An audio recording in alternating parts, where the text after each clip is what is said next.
یا یہ اپنا ملک کیسے حاصل کر سکتے ہیں، اس کے لیے آپ کو ایک نقشہ اور دیکھنا پڑے گا. یہ نقشہ آپ دیکھیے، یہ سفید رنگ کا نقشہ ہے، اس کے بیچ میں یہ پیلا علاقہ آپ کو نظر آ رہا ہے نا، یہ کردستان ہے. یہ کردوں نے اپنا ایک نقشہ بنایا ہوا، وہ یہ کہہ رہے ہیں یہ ہمارا ملک ہے، اس کو ہم نے حاصل کرنا ہے. اب اس تنظیم کے اندر جو لڑنے والے زیادہ تر لوگ تھے، ان کا مطمع نظر جو ہے وہ اپنا ملک حاصل کرنا بھی تھا. ترکی اس کے خلاف اس لیے ہے کہ سب سے بڑا علاقہ اگر یہ کردستان بنتا ہے تو وہ کردستان کے نقشے میں ترکی کا ہے. یہ جو ترکی کا بہت بڑا ایریا ہے اور وہ بڑا زبردست ایریا ہے ترکی کا، وہاں پہ انہوں نے بڑی انویسٹمنٹس کی ہوئی ہیں، میں نے وہ علاقہ دیکھا ہوا ہے. وہ جو ہے وہ کردستان کا حصہ کہا جاتا ہے، وہ کہتے ہیں یہ ہمارا حصہ ہے، تو ترکی ان کو نہیں مانتا. اچھا، ایران کا بھی ایک بڑا حصہ ہے جو کرد کہتے ہیں یہ بھی ہمارا ہے بیچ میں. عراق کا بھی ایک حصہ ہے اور شام کا بھی ایک حصہ ہے، بلکہ بہت تھوڑا تھوڑا سا حصہ جو ہے وہ آرمینیا کا اور آذربائیجان کا بھی ہے.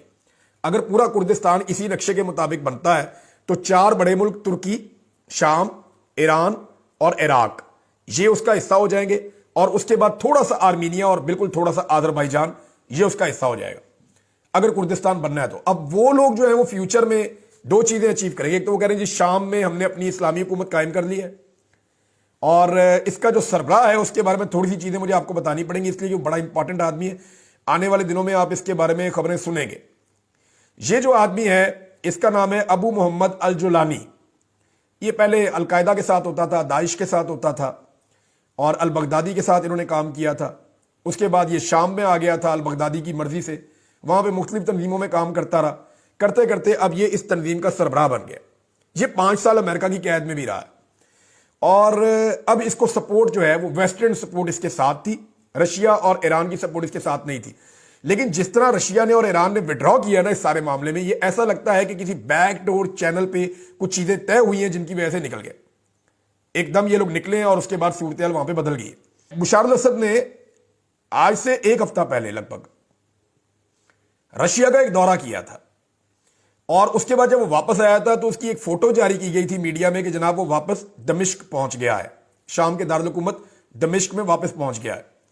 لیکن اس تصویر کی جب تحقیقات کی گئی تو پتا چلا کہ وہ 2023 کی ایک تصویر ہے جو اب لگائی گئی ہے.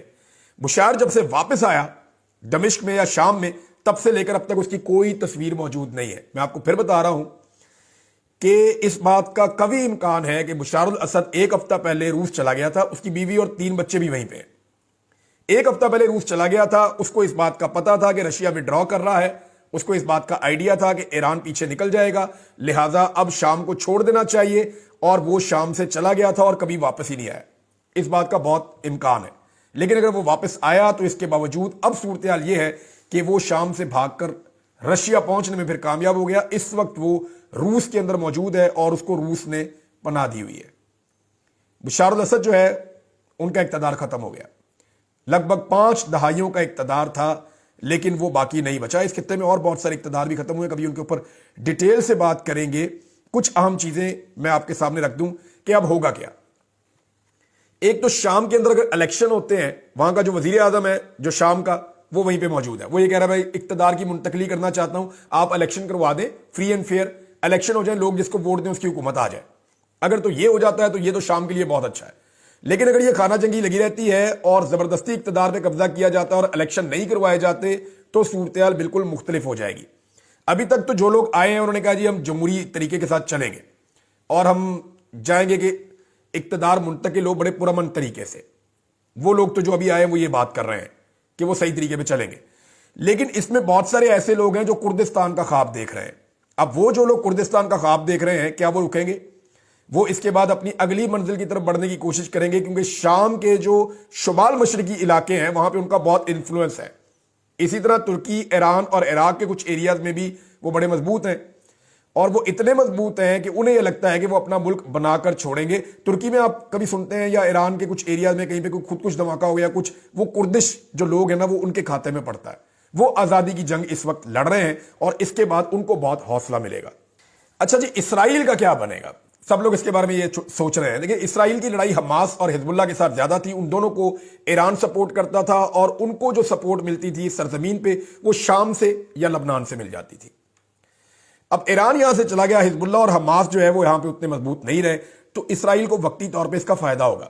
لیکن اسرائیل کو ایک بات اور یاد رکھنی پڑے گی کہ جو لوگ لڑاکا لوگ عراق کے اندر موجود تھے اور وہاں پہ ان کی بہت طاقت تھی، وہ اب اسرائیل کے بہت قریب آ گئے ہیں۔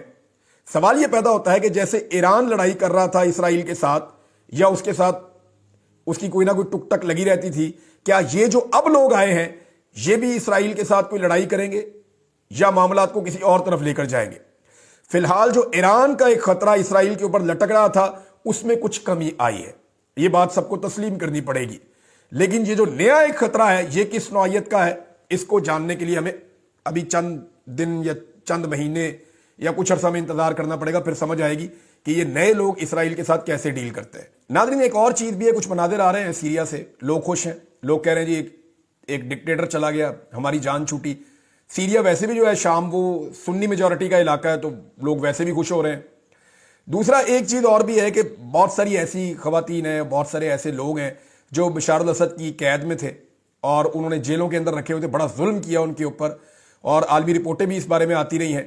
اب وہ جو لوگ ہیں ان کو رہائی ملی ہے، ان کے مناظر آ رہے ہیں، تو اس وقت تو بڑے جذباتی مناظر نظر آ رہے ہیں، لیکن آنے والے وقت میں کیا ہوگا ہم کچھ کہہ نہیں سکتے۔